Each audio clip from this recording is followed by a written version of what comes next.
First-person shooters have significantly evolved, and I feel like we take it for granted without truly understanding all the nuances and tweaks made to the genre in recent years. I fondly remember going over to a friend's house 10 years ago, excited to see just how amazing this new game Crysis was that everyone was talking about. Suffice to say, I was blown away by the game's visuals and cinematics. It took advantage of the most powerful hardware at the time, and now it aims to do that again with the release of Crysis Remastered. Sadly, as nostalgic as the experience is, Crysis Remastered is a product of the past, and it shows during every moment of gameplay. Hey Nomad, you still with us?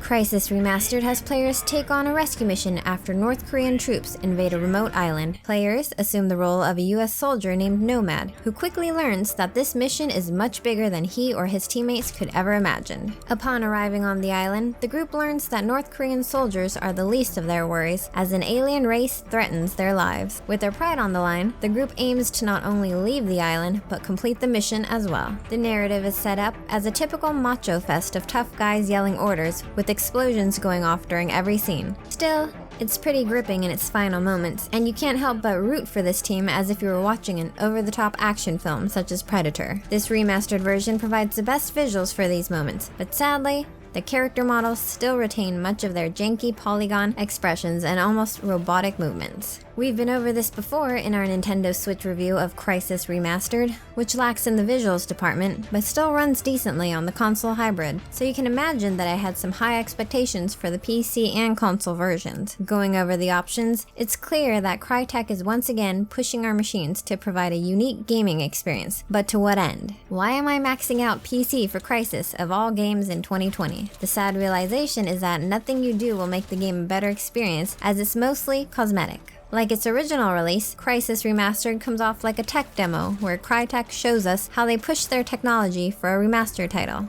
Rendering a ton of enemies in an area at one time in a world that feels alive is something that is all here, but this is found in most shooters released this generation. Furthermore, I quickly found myself taking advantage of the poor enemy AI every moment I got. One big issue that I had is how stealth is such a prominent feature in the game while using your nanosuit. However, if you are behind an enemy, the second that the nanosuit is off, you are spotted. The enemy AI is just bad, so much so that I found myself doing everything I could to never come into contact with them. Funny enough, this is precisely what I did 10 years ago, but I remember accepting it a lot more, even liking it to some points because of just the sheer amounts of enemies that were there. Now though, it's not something I really feel like putting up with. Where Crysis Remastered shines is in the visuals department, and if you've been dying for a reskinned Crysis, then you'll get that here.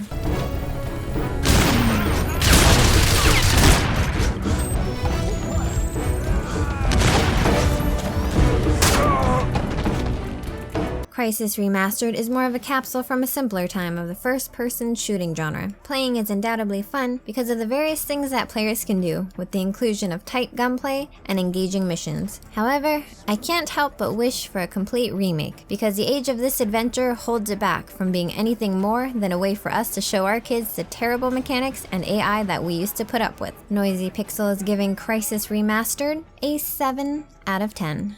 Thanks for watching. Please read the full review at noisypixel.net. Noisy Pixel is run by a group of gamers who work hard to provide you with news, reviews, previews, and more. Please subscribe to keep up with all our future content.